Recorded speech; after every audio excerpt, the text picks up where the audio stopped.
Hey, welcome to Think Thursday from the Alcohol Minimalist Podcast. Think Thursday is all about your beautiful, brilliant human brain. We're talking neuroscience. We're talking behavior change. We are talking about your mindset. Are you ready to get started? Let's go. Hey there, it's Molly, and welcome back to another Think Thursday from the Alcohol Minimalist. Last week we talked about overwhelm and what happens when the brain shifts from organizing to alarming, when perceived demands exceed perceived resources, and the amygdala begins activating threat circuitry, which in turn makes it harder for our prefrontal cortex to do what it does best, which is plan and execute and look towards the future. Today, I want to take that conversation just one level deeper because for many people right now, the overwhelm is very real. And I talked about that last week about how it's not about just being too busy, but the world feels more destabilizing and it seems a little more threatening, I think. And that really is about uncertainty. Over the past year especially, I have had multiple clients tell me some version of that same sentence. I'm overwhelmed by everything. And when we slow that down and unpack it, what they are often describing is that pace of is just that. It is technological change. It is the relentless news cycle. It is economic uncertainty. It is cultural instability, global conflict, and political unrest. Even if you are not directly on a day-to-day basis impacted by each of those things, your nervous system is still absorbing the noise. And the problem with that is that the human brain evolved for village level information. It did not evolve for constant global exposure in real time. So today we are talking about something fundamental to how your brain operates, which is its need for coherence. We're going to explore why your nervous system craves patterns and predictability, why narrative stability matters more than we realize, and what happens internally when that coherence begins to feel fragile. Modern neuroscience has increasingly described the brain as a prediction machine, and we've used that phrase multiple times here on the podcast. Researchers working in predictive processing models, researchers like Karl Friston, suggest that the brain's primary task is not simply to react to reality, but to anticipate it. Your brain is constantly generating internal forecasts about what is likely to happen next. It builds models about what is safe, what is familiar, and what is probable. And then it updates those models when incoming information does not match expectation. And this mismatch is called a prediction error. When your internal model of the world feels reasonably accurate, when life unfolds in ways that are understandable and somewhat predictable, the brain operates efficiently. It expends less energy monitoring for threat. It reduces that scanning the horizon looking for the next bad thing. It conserves metabolic resources.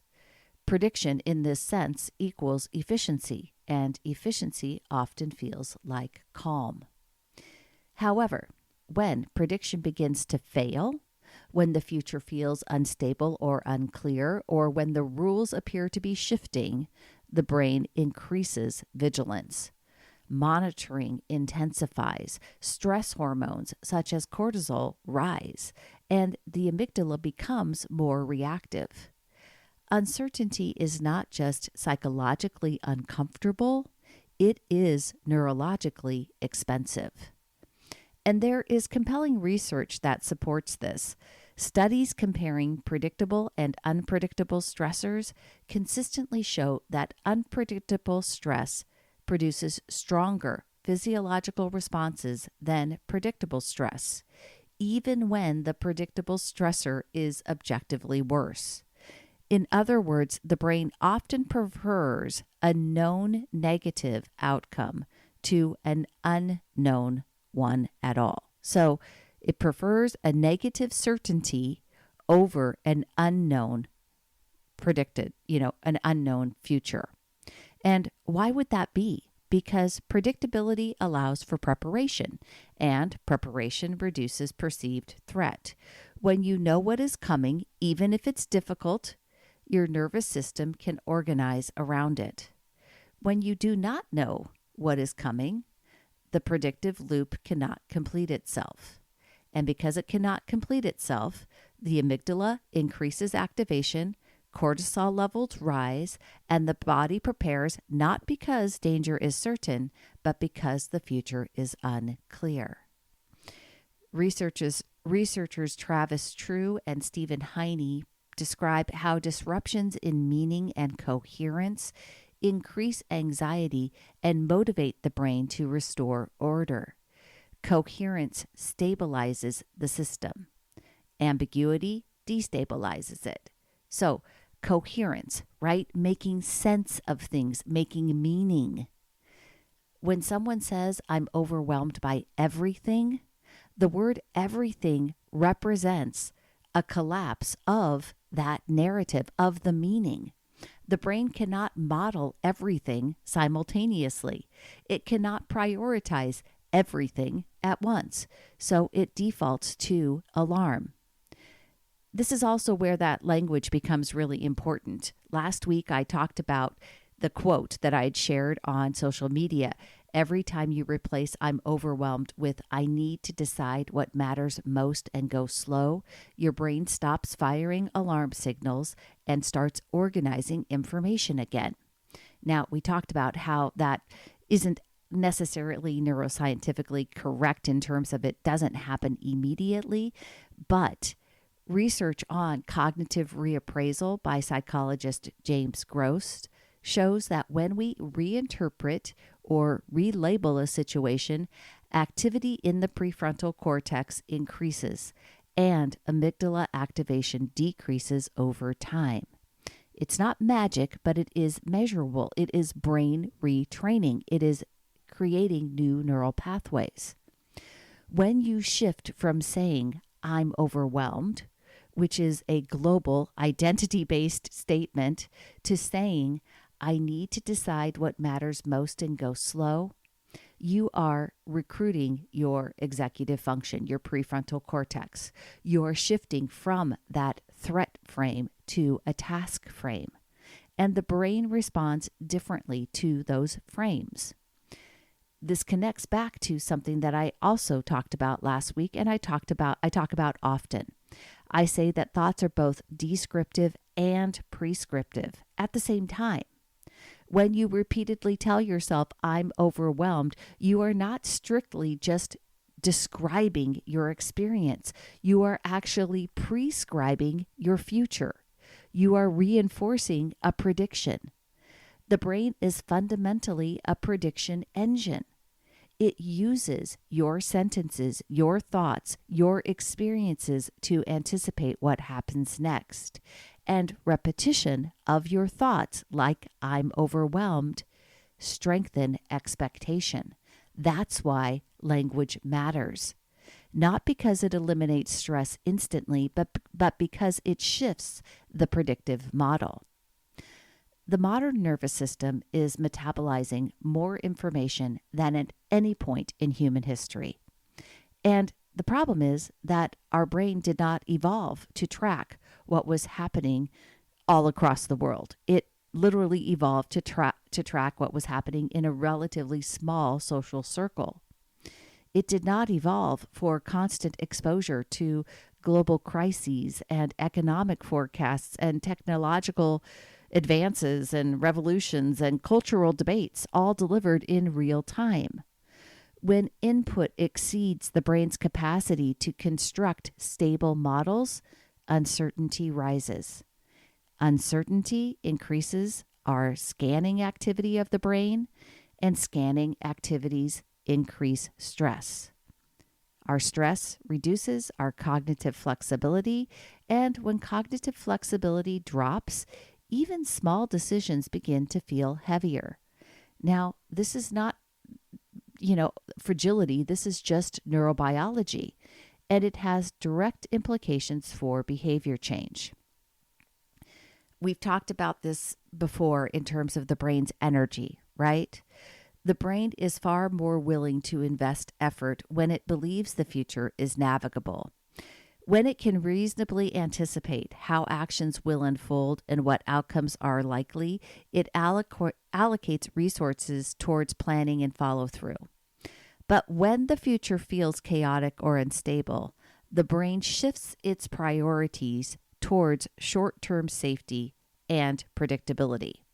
And that shift often shows up as scrolling or avoidance or comfort seeking or a quiet return to old habits that feel known and reliable. Not because discipline has disappeared, but because predictability feels neurologically safer than uncertainty. Here's where we got to look at it again.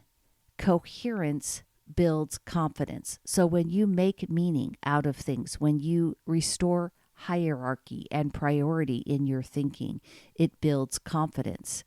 Confidence supports sustained effort. And sustained effort means consistency with behavior change. Effort sustains behavior change.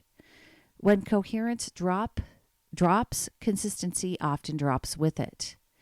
If last week we described overwhelm as a collapse of prioritization, this week we can describe it more precisely as a collapse of coherence. And coherence is something that can be rebuilt. You cannot eliminate global uncertainty, but you can restore local coherence. And the brain does not require certainty everywhere. It just requires stability somewhere.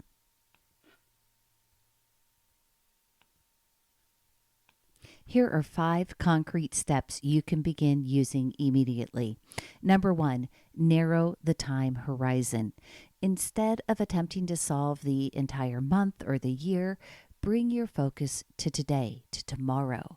Short predictive loops are easier for the brain to manage than long-range ambiguity. Number 2, identify what is controllable. Research shows that perceived control reduces amygdala activation. Even choosing one controllable action restores agency and reduces threat signaling. Number 3, establish one predictable ritual. Consistently builds predictive confidence. A repeated morning routine, a defined work block, or a nightly wind-down pattern gives the brain something stable to model.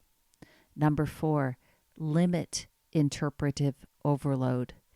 Too many possible explanations increase cognitive load.